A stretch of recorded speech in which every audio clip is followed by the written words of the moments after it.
അപ്പോൾ ഇന്നത്തെ ബ്ലാബ്ല എൻ്റെ ഒരു സ്വഭാവത്തെ പറ്റിയാണ് ഞാൻ പറയുന്നത്.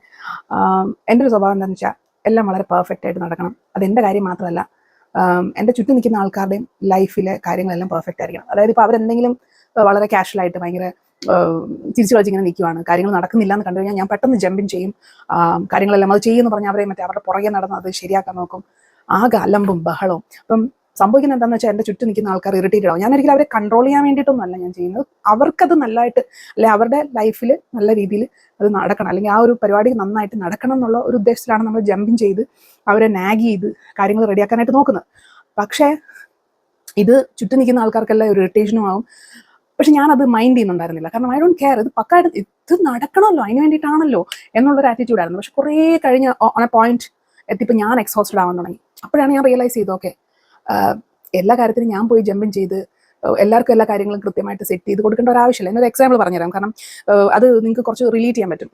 അപ്പം ഞാനും എൻ്റെ മൂത്ത മോളും, ഇതൊരു സിംഗിൾ ഇൻസിഡൻ്റ് ഒന്നുമല്ല, ഇതുപോലെ ഒത്തിരി സംഭവങ്ങൾ എൻ്റെ ലൈഫിൽ നടന്നിട്ടുണ്ട്. ഒരു ഗ്രൂപ്പുമായിട്ട് വർക്ക് ചെയ്യുമ്പോഴാട്ടെ, അല്ലെങ്കിൽ ഒരു എന്തെങ്കിലും ഫ്രണ്ട്സുമായിട്ട് വർക്ക് ചെയ്യുമ്പോഴാട്ടെ, എന്തെങ്കിലും ഒരു കേസിൽ എൻ്റെ കേസ് പണിയാവുന്ന ഇങ്ങനെയാണ്.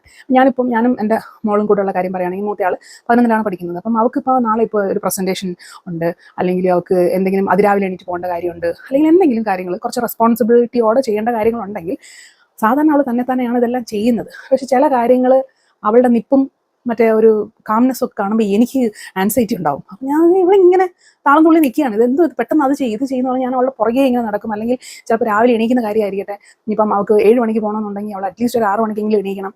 പക്ഷേ അവളെ 6:30 തൊട്ട് വിളിച്ചാൽ പോലും അവൾ അനങ്ങത്തില്ല. അപ്പോൾ നമുക്ക് അങ്ങ് ദേഷ്യം വരും. പക്ഷേ അവൾ ഈ 6:45 എണീറ്റിട്ടും കൃത്യമായിട്ട് അവൾ പോകാറുണ്ട്. പക്ഷേ ഇതങ്ങോട്ട് കണ്ടിന്യൂസ് ഒരു സൈക്കിളായി കഴിഞ്ഞപ്പോൾ ഞാൻ റിയലൈസ് ചെയ്തു, ഇവൾ ഇറിറ്റേറ്റഡ് ആവുന്നുണ്ട് ഒരു സൈഡിൽ കൂടെ. അതിനേക്കാളും ഇരട്ടിയായിട്ട് ഞാൻ എക്സോസ്റ്റഡ് ആവാൻ തുടങ്ങി. അപ്പോൾ ഞാൻ പയ്യെ സ്റ്റെപ്പ് ബാക്ക് ചെയ്തു. ഞാനിവിടെ അങ്ങനെ ഇപ്പോൾ രാവിലെ ഒരു പരിപാടി ഉണ്ടെങ്കിൽ ഞാൻ പറയും, തന്നെ അലാറം വെച്ച് എന്നാന്ന് വെച്ചാൽ ചെയ്തോണം, ഞാൻ ഇതിനകത്ത് ഇടപെടത്തില്ല എന്ന് പറഞ്ഞാൽ ഇടപെടത്തില്ല. ഭയങ്കര ബുദ്ധിമുട്ടാട്ടോ പിറ്റേന്ന് ഇടപെടാതിരിക്കാനായിട്ട്. കാരണം ഞാൻ നോക്കുമ്പം അവൾ എണീറ്റിട്ടുണ്ടാവില്ല, നമുക്ക് ടെൻഷനാണ്, ഇവള് കറക്റ്റ് സമയത്ത് പോകുമോ എന്നൊക്കെയുള്ള ഭയങ്കര ടെൻഷനും കാര്യങ്ങളൊക്കെയാണ്.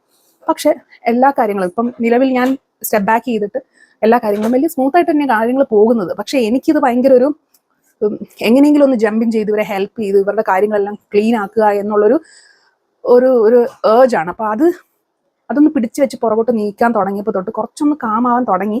എങ്കിലും എനിക്ക് കുഞ്ഞിലോട്ടുള്ള ശീലമാണ്. ഈ ശീലം മാറ്റിയെടുക്കാൻ ഭയങ്കര ബുദ്ധിമുട്ടാണ്. The art of letting go എന്ന് പറയും.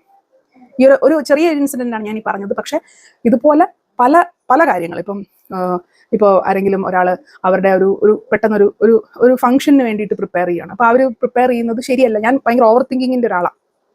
അപ്പോൾ ഇപ്പം ഒരു ഫംഗ്ഷൻ നമ്മൾ പ്ലാൻ ചെയ്യാനാണെങ്കിൽ, ഞാൻ പ്ലാനിങ്ങിൻ്റെയും ആളാണ്, പ്ലാൻ ചെയ്യാനാണെങ്കിൽ ഓവർ തിങ്ക് ചെയ്ത് അങ്ങ് അറ്റം വരെ ഞാൻ പ്ലാൻ ചെയ്ത് കളയും. അതായത് ഇപ്പം ഒരു പരിപാടി നടക്കാൻ പോകുന്നു, അതിൻ്റെ തുടക്കം തൊട്ട് അത് തീർന്ന് നമ്മൾ തിരിച്ച് വീട്ടിലേക്കുള്ള, ഇപ്പോൾ കാറാണെങ്കിൽ അത്, അല്ല ട്രെയിനാണെങ്കിൽ അത് ബുക്ക് ചെയ്യുന്ന കാര്യം വരെ, ഇനി വന്നു കഴിഞ്ഞിട്ട് പിറ്റേ ദിവസം വേറെ എന്തെങ്കിലും പരിപാടി ഉണ്ടെങ്കിൽ അതിനെ ബേസ് ചെയ്ത് വരെ ഞാൻ പ്ലാൻ ചെയ്യുന്ന ഒരാളാണ്. അപ്പം അത്രയ്ക്ക് മൈന്യൂട്ട് ഡീറ്റെയിൽസ് നമ്മൾ ഇതിനകത്ത് എന്തെങ്കിലും സ്കിപ്പായി പോയിട്ടുണ്ടോ, ഒരു കാര്യം പോലും വിട്ടുപോകാതെ ചെയ്യുക എന്നുള്ളൊരു ഇതിലിരിക്കുന്ന ഞാനാണ്. അപ്പം അത്രയും ഓവർ തിങ്ക് ചെയ്യുന്നതുകൊണ്ട് തന്നെ ഇതിനകത്ത് എവിടെയെങ്കിലും ലൂപ്പ് ഹോൾസ് ഉണ്ടെങ്കിൽ നമ്മൾ പെട്ടെന്ന് കണ്ടുപിടിക്കും. പക്ഷേ ഇതൊന്നും എക്സ്പീരിയൻസ് ചെയ്യാത്ത ഒരാൾ, ഒരു പുതിയതായിട്ട് ഒരാൾ ഇത് ചെയ്യുന്നത് കാണുമ്പോൾ എനിക്കൊരു ഇതാണ്, അത് ജമ്പിൻ ചെയ്ത് എനിക്ക് ഹെൽപ്പ് ചെയ്യണം, അല്ലെങ്കിൽ ഇങ്ങോട്ട് മാറി നിൽക്കി ഞാൻ ചെയ്യാം എന്നൊരു ഇതാണ്. പക്ഷേ ശരിക്കും പറഞ്ഞാൽ ഞാനത് ചെയ്യേണ്ട ഒരു ആവശ്യമില്ല. കാരണം ഞാൻ ത്രൂ എക്സ്പീരിയൻസ് ആണ് പഠിച്ചത്, അല്ലെങ്കിൽ എൻ്റെ സാഹചര്യം അങ്ങനെയായിരുന്നു. എനിക്കിത് ചെയ്തേ പറ്റത്തുള്ളൂ, എനിക്കിത് പക്കായിട്ട് ചെയ്തേ പറ്റത്തുള്ളൂ. അതുകൊണ്ട് ഞാൻ പഠിച്ച കാര്യങ്ങൾ വേറൊരാൾ അതേ രീതിയിൽ തന്നെ ഇംപ്ലിമെൻറ്റ് ചെയ്യണമെന്ന് ഞാൻ വാശി പിടിക്കുകയാണ്. ശരിക്കും പറഞ്ഞാൽ അവർ വളർന്നു വരികയാണ്, അല്ലെങ്കിൽ അവർ അഡൾട്ട്സ് ആണ്, അവർക്ക് ഇതൊക്കെ ചെയ്യാൻ അറിയാം, അല്ലെങ്കിൽ അവരുടെ രീതിയിൽ അവർ ചെയ്തോളും. ഇനി എന്തെങ്കിലും കാരണവശാൽ അവരത് ചെയ്തില്ലെങ്കിൽ അത് ഫെയിൽ ആയിട്ട് പോലും അവർ പഠിക്കാനുള്ള ചാൻസസ് കൂടുതലാണ്. അല്ലെങ്കിൽ അവർ ഫെയിൽ ആയിട്ട് പഠിച്ചോട്ടെ. ഞാനും അങ്ങനെ ഫെയിലായിട്ട്, എനിക്ക് കൂടുതലും ഫെയിലായിട്ടല്ല ഞാൻ പഠിച്ചേക്കുന്നത്. ഞാൻ ഈ ഓവർ തിങ്ക് ചെയ്ത് അങ്ങനെയാണ് ഞാൻ പല കാര്യങ്ങളും പഠിച്ചേക്കുന്നത്. ഓവർ തിങ്ക് ചെയ്ത് കാര്യങ്ങളെല്ലാം പക്കായിട്ട് പ്ലാൻ ചെയ്താണ് ഞാൻ ഇങ്ങനെ സംഭവിക്കാം എന്ന് പറഞ്ഞിട്ടാണ് ഞാൻ ചെയ്തുകൊണ്ടിരുന്നത്. ഇപ്പം നോർമലി ഞാൻ ചുറ്റും കാണുന്ന ആൾക്കാർ ചിലപ്പം ചെയ്ത് ഫെയിലായി അങ്ങനെ പഠിക്കുന്നവരാ. പക്ഷെ അതിപ്പോൾ എൻ്റെ ചുറ്റും നിൽക്കുന്ന ആൾക്കാരിൽ എനിക്ക് ഹെൽപ്പ് ചെയ്യാൻ പറ്റുന്ന ആൾക്കാരാണ്, ഞാൻ പെട്ടെന്ന് അവർ ചോദിക്കാതെ തന്നെ ജമ്പിൻ ചെയ്ത് അവരെയും കൂടി ടെൻഷനാക്കി ഒരു പരുവത്തിലാക്കും. അപ്പോൾ അതിൽ നിന്നൊന്ന് സ്റ്റെപ്പ് ബാക്ക് ചെയ്യുക, അത് ഒരു അൺലേൺ ചെയ്യുക. ജമ്പിൻ ചെയ്യുന്നത്, അല്ലെങ്കിൽ അവരെ ഹെൽപ്പ് ചെയ്യാനായിട്ട് നോക്കുന്നത്, അല്ലെങ്കിൽ ലെറ്റിംഗ് ഗോ. സാരമില്ല, അവർ തെറ്റിയാണെങ്കിൽ അവർ പഠിക്കട്ടെ, സാരമില്ല, നമ്മൾ ഇതിനകത്ത് ഇൻവോൾവ് ആവണ്ട, നമ്മൾ ഈ കളിക്കില്ല എന്നൊരു അൺലേണിങ് പാത്തിലൂടെ പോവാണിപ്പോൾ. അപ്പോൾ ജസ്റ്റ് ഒന്ന് ഷെയർ ചെയ്യാമെന്ന് കരുതി. അത്രയേ ഉള്ളൂ ഇന്നത്തെ ബ്ലാബ്ല. അടുത്ത ബ്ലാബ്ല നാളെ.